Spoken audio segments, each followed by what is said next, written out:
Good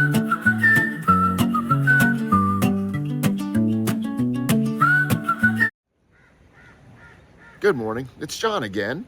Today I'm in the grandpa chair here at the Indian Ocean in Mombasa, Kenya, on the coast of Africa. So looking directly over my shoulder, you can kind of see the sunrise starting.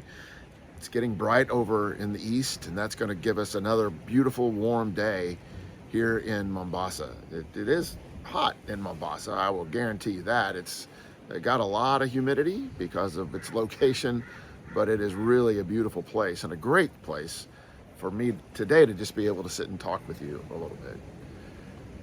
My hope is that what I'll be able to show you about this trip to Kenya on behalf of the congregation, the church that I attend, is something that is inspiring and gives you a good sense about what's going on in the world. For me, we've had a very busy schedule. Honestly, I thought I would have some time to be able to do some editing and be able to upload some videos and to have some quiet, private time like this where we could just talk about what's going on and some of the things that we've seen. But it's been really busy, and that's been fantastic.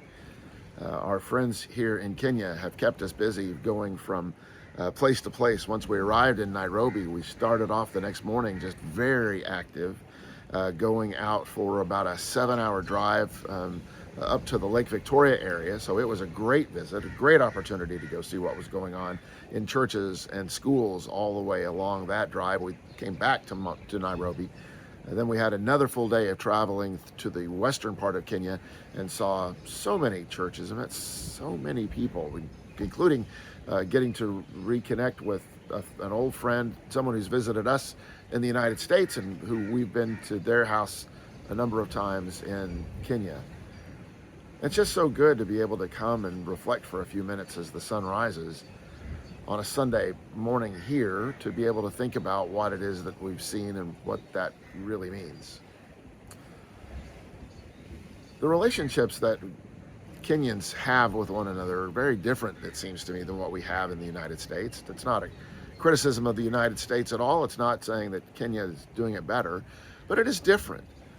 There seems to be not quite the personal competition or the, I don't even really know how to say it. It's just the connectivity is so unique. It seems so much when you see the kids at the schools and you see the young adults who are making progress in their education or in their career. There's this desire to be encouraging to everyone who's engaged in that process. So while they're excited to see, and we saw this at a graduation that we'll talk about in another video, at the graduation, they certainly highlighted the number 1 and the number 2 students and the runner-up, and there was competition for that. But they all seemed to really enjoy and appreciate the fact of the success of some of those kids who were there with them. And that's different, I think, than in the United States. We really take personal pride in a good way on our personal success and the goals that we've achieved and finishing first and finishing number 1. But what does that do to community? Maybe not anything bad. Maybe not something that's very good. I know that we like to believe, and I think there's a lot of truth in it, that drive for personal success is something that helps achieve so much good in our country. We work really hard to be number 1. We work really hard to try to figure out a way to be successful and to assure that what we're doing is going to push us forward and push our projects forward and our dreams forward. And all of those things are really great when you have a chance to think about and talk about your own personal success and how that drives you.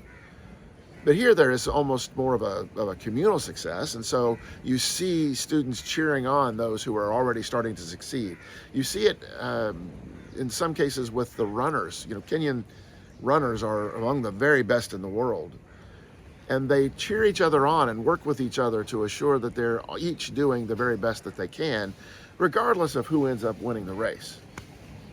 So that's something that I've had a chance to see here and reflect on a little bit while we've been in Kenya this time.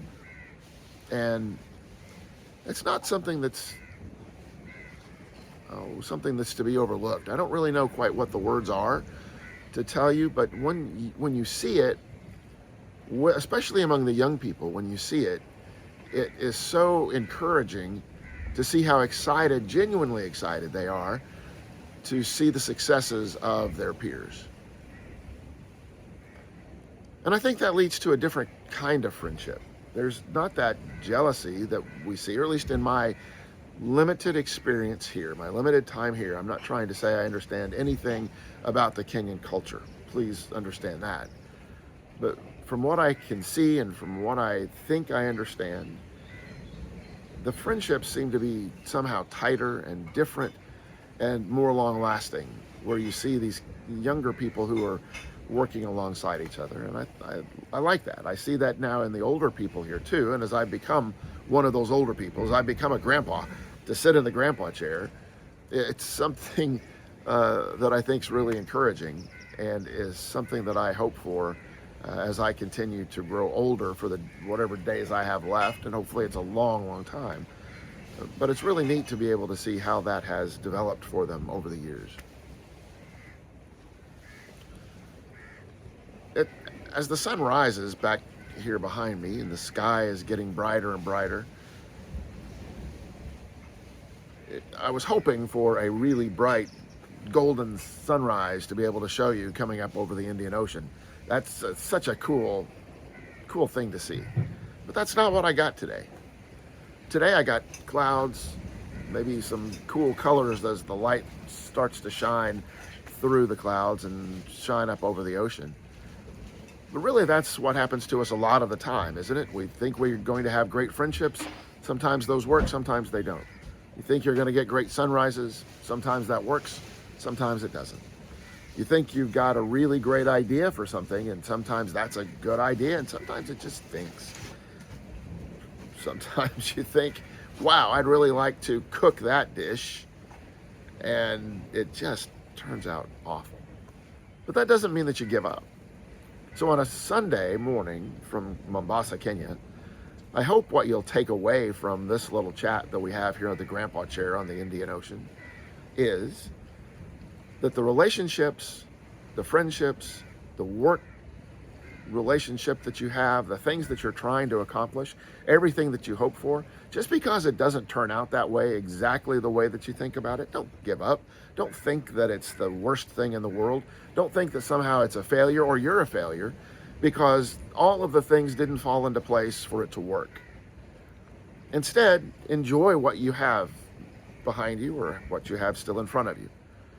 While I didn't get a big glorious sunset to be able to show, or sunrise, I'm sorry, a big glorious sunrise to be able to show you over my shoulder, what I did get is the crashing waves down below that are very relaxing. I was able to show you what the Indian Ocean and what a sunrise looks like over the Indian Ocean. And to me, that's a success. And I hope that that's something that you'll think about as you start your week this next week. What is it that I need to do to be able to grow closer to my friends, to my family, to my God, or to just let myself find a place that's a better place than when I first started? Can I have those kinds of relationships where we're cheering each other on, or I'm even cheering myself on, and stop telling myself that things are not working the right way and so there must be a problem with me? Sometimes we need to look at ourselves and figure out what's wrong with me. Am I doing things the right way or not? But a lot of times that's a voice that's in our head that's not real, that tells us that we are not doing things the right way, that we are not all that God created us to be, that we are not the person that we want to be. And where we need to fix that, we need to fix that. But in a lot of ways, what we need to be doing is trying to figure out ways to better ourselves by understanding that the things that we hoped we would see were just in our imagination. And because it didn't come to fruition that way, doesn't mean it's a failure, and it doesn't mean it was wrong, and it doesn't mean it was a bad hope. So I hope that you'll hope for the good this week. You'll hope for the sunrises that are golden and the sunsets that are beautifully, magnificently multicolored. And if that doesn't happen, I hope you hear the waves. And I hope you can relax. And I hope that you can find a place that lets you move forward and succeed. Hope that's a good story for you from the Grandpa Chair, while I continue to work on more editing and more trying to figure out how do I tell the story of the visits that we had while I've been in Kenya. Um, that's the kind of message that I hope that the Grandpa Chair can give you over time. And I appreciate you watching. I appreciate you listening and spending a little time with me today, and that this is something that is good and useful for you. If it is, leave a comment. I don't know how that works. I just know that somewhere in Facebook and somewhere in YouTube, somewhere in all of these places, there's a place to make a comment. And so if that's something that's good for you, please do. I also know that I should ask you to find the follow button and punch that, or find the alert button. It's a little bell that will tell you that a new video is uploaded. And apparently that does good things. I don't know. I do know that I'm enjoying the time that I get to spend with you here at the Grandpa Chair, and I hope it's been as good for you as it is for me, because it is a great place for us to gather around. So I hope you'll pull up a seat for the next one, and that you've enjoyed sitting around and visiting with me about this one, and hope your week is a good one. From Mombasa, Kenya, and the Grandpa Chair over the Indian Ocean, I hope you're going to have a great week. Thanks for joining me. Appreciate it very much.